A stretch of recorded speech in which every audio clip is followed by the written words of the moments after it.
Hello guys, ngasi sumayam gidamakta akhoi kanagumba magi punsida asengba thokhiba wari ma puduna laksari akhoi gi channel asida wari je happy ona thabirakpani ado akhoi na sungsoi soidana mayamna tharakpa wari mayam ama leiba singdusu amamam tawnaroina hapjarakani habje thamjabagolena ngasi gi wari je kamaina tawbaga habado mayam puna khangminasi mayam puna taminasi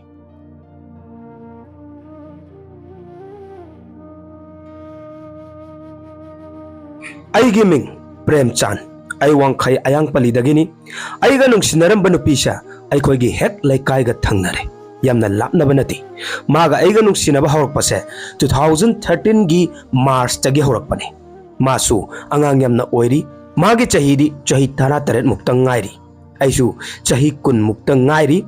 moisu yamna nungaiba imung maktin nati ai khoisu suraga hingba imungni chapmane adubu moigi babasa yu thaaga thabak kaya sudabaduna moi siamna wana hauri nutigi numit khudingi adum khatnai yu thakpagi damakta aina su masa yamna nungshiba maga aigasa handak 2024 July 19 da ikang khangaudana kaina khreb adusu chahi 13 nungsinaraga aisa mana hairi gaisu yai masu aina hairi kai loina yayeba yamna nungsinana haurakpani ibani gi mari se uraga mi khuding makna sonaram ibani yamna nungsinai ibani gi mari se uraga mi khuding makna sonaram bani yamna nungsinai haina ibani se adumai tawdana ibani se chelage phawba anirak ahumlak yawkhre moi yumgi moi babaga yu thaga khatnabagi yumda laaga hallaroi adum leirani kaina tawbasu yawkhre 2016 adai matamdo aikhoi mamasu kanna naraga hospital de lei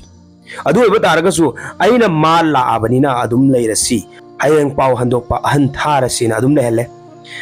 ngahak lerga moi mama laaga themaga pukhre laikai da aisa nupi na yumda lae nupi da karan yamna tawba mi dauna su khanbiki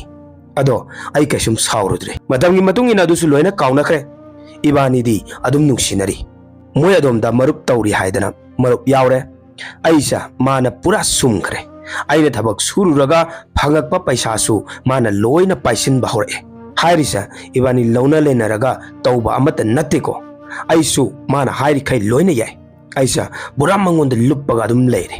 adumaina sum torokpasina chahi taruk tareti adum tawraga lae aina haiba haitabagi tawbane marakta su mayam adum thodok mayam amasu thokrabani handak lan mamang 2023 yausang thabalda moigi thabal singadoinena moi laikai gi leisabi mayam thabal silli aidi thabal chongba haite aduna thabal chongba ikai haidana thabal chungchong chongde handakti mana chongo mana haiman badagi di aisu chongagena khalle moigi thabal tawbanu michida aisu ikai ba phana ba haidana yu khidang thae aduga thabal chongba changba sida aina ma pai gi tawda nupa mana pai gi yadreba nupado kanano ai khangde aduda aina sauningdena masa haipetang illubaneba adudagi moigi laikai gi mabung mapa mayam nupida illena aisa phubaneba adu phawda aisa mangonda lana khaluba leite adugi haptamuk leraga ibani adum unai koibasu adum chatle aidi masa yamna nungsi aigini adum khalle aidi nupi atopaso mata koide mana taba mata adumaina sum nungsinarapana handak isingi chaw anirak tawbasa aham bagidi moirom da thumdi aikhoirom gidi thummeba anirak subasida moirom da thummaneba aduda aina chana thaknaba thillini ko acha podcast su mana thila ona thilammi baneba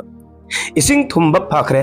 hanthakre ado moigidi yum changba yade na moina leiba moigi maningi mapu thokpa hoida matam khara leiba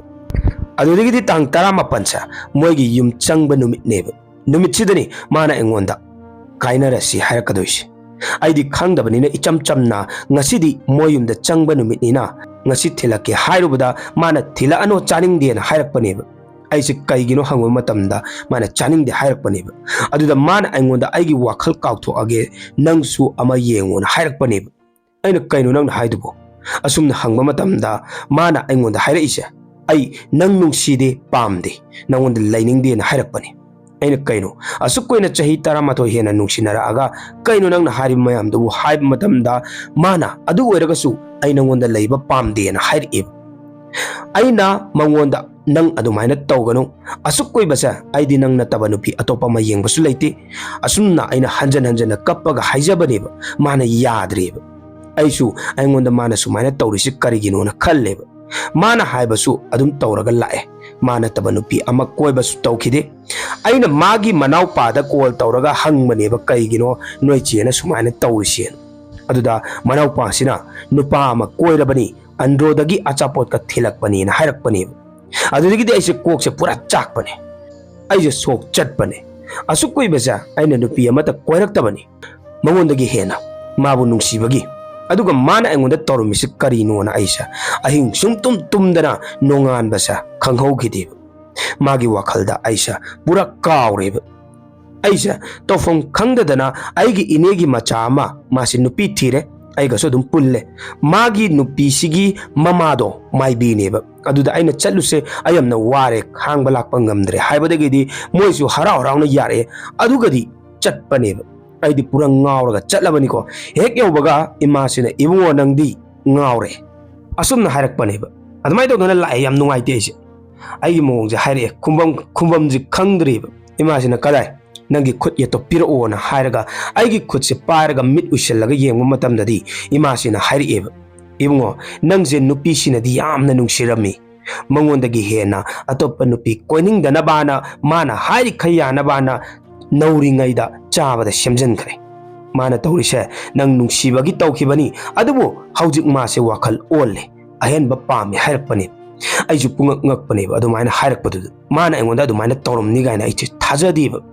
ꯏꯃꯥꯁꯤꯅ ꯍꯥꯏꯔꯛꯏꯁꯦ ꯑꯗꯨꯗ ꯅꯠꯇꯦꯕ ꯏꯕꯨꯡꯉꯣ ꯅꯪ ꯐꯝꯕꯤꯁꯨ ꯃꯥꯅ ꯍꯥꯠꯄꯤꯈ꯭ರೆ ꯃꯥꯒ ꯂꯣꯏꯅꯔꯒꯗꯤ ꯅꯪ ꯑꯉꯥꯡ ꯌꯥꯎꯕ ꯉꯝꯃꯣꯏ ꯑꯇꯣꯞꯄ ꯅꯨꯄꯤ ꯂꯣꯏꯅꯔꯒꯗꯤ ꯑꯉꯥꯡ ꯌꯥꯎꯕ ꯉꯝꯗꯅꯕ ꯃꯥꯅ ꯇꯧꯔꯝꯂꯤꯁꯦ ꯀꯣꯛ ꯉꯥꯎꯕꯅꯤ ꯏꯃꯥꯁꯤꯅ ꯉꯟꯅ ꯈꯪꯍꯧꯔꯤꯁꯦ ꯐꯔꯕꯅꯤ ꯀꯨꯏꯁꯟꯈ꯭ꯔꯒꯗꯤ ꯐꯠꯇꯕ ꯑꯣꯜꯂꯒ ꯅꯪ ꯄꯨꯟꯁꯤ ꯁꯥꯡꯉꯣꯏ ꯍꯥꯏꯔꯒ ꯏꯃꯥꯁꯤꯅ ꯄꯣꯠꯁꯦꯝꯗꯨ ꯂꯧꯊꯣꯛꯄꯤꯔꯦ ꯍꯧꯖꯤꯛꯇꯤ ꯈꯔ ꯐꯔꯦ ꯑꯩ ꯌꯥꯝ ꯀꯥ ꯍꯦꯟꯅ ꯈꯟꯕꯗꯤ ꯇꯧꯗ꯭ꯔꯦ ꯑꯗꯨꯕꯨ ꯆꯍꯤ 11 ꯍꯦꯟꯅ ꯅꯨꯡꯁꯤꯅꯔꯝꯕꯅꯤꯅ ꯃꯥꯕꯨꯗꯤ ꯑꯗꯨꯝ ꯅꯤꯡꯁꯤꯡꯉꯤ ꯋꯥꯔꯤꯗꯤ ꯃꯌꯥꯝ ꯑꯃ ꯂꯩ ꯑꯩꯅ ꯍꯥꯏꯕ ꯍꯩꯇꯕꯒꯤ ꯇꯧꯕꯅꯤ ꯃꯇꯥꯡ ꯑꯁꯤꯗ ꯑꯩꯒꯤ ꯋꯥꯔꯤꯁꯤ ꯂꯣꯏꯁꯤꯟꯖꯔꯒꯦ ꯃꯌꯥꯝ ꯁꯣꯏꯈꯤꯕ ꯂꯥꯟꯈꯤꯕ ꯌꯥꯎꯔꯒꯁꯨ ꯃꯌꯥꯝꯅ ꯁꯨꯡꯁꯣꯏ ꯁꯣꯏꯗꯅ ꯉꯥꯛꯄꯤꯒꯅꯤ ꯃꯁꯤꯅꯤꯗ ꯉꯁꯤꯒꯤ ꯋꯥꯔꯤ ꯍꯥꯏꯔꯒꯗꯤ ꯃꯌꯥꯝ ꯑꯗꯣ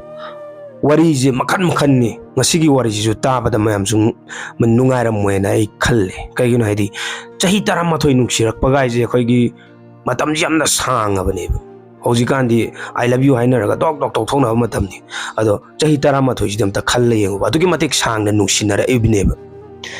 ꯑꯗꯣ ꯀꯔꯤꯕꯨ ꯍꯥꯏꯔꯨꯅꯤ ꯑꯗꯨꯝ ꯃꯤꯅ ꯑꯍꯦꯟꯕ ꯄꯥꯝꯃꯛꯑꯒꯗꯤ ꯊꯥꯗꯣꯛꯈꯤꯕꯅ ꯐꯩꯌꯦꯅ ꯈꯜꯂꯦ ꯃꯥꯏ ꯊꯣꯛꯄ ꯇꯧꯖꯁꯅꯨꯅ ꯇꯧꯕꯇꯕꯨ ꯑꯩꯈꯣꯏꯒꯤ ꯃꯤꯒꯤ ꯀꯩ ꯍꯥꯏꯇꯥꯔꯦ ꯃꯤꯒꯤ ꯃꯥꯡꯅꯕ ꯇꯧꯔꯝꯕ ꯈꯣꯠꯄꯁꯦ ꯁꯤꯒꯨꯝꯕꯁꯤꯗꯤ ꯐꯠꯇꯦ ꯍꯥꯏꯗꯅ ꯑꯩ ꯍꯥꯏꯖꯕꯁꯤ ꯊꯝꯖꯒꯦ ꯑꯗꯨꯒ ꯑꯩꯈꯣꯏꯒꯤ ꯕ꯭ꯔꯗꯔꯒꯤ ꯄꯨꯟꯁꯤꯗꯁꯨ ꯅꯨꯡꯉꯥꯏ ꯅꯨꯡꯉꯥꯏꯕ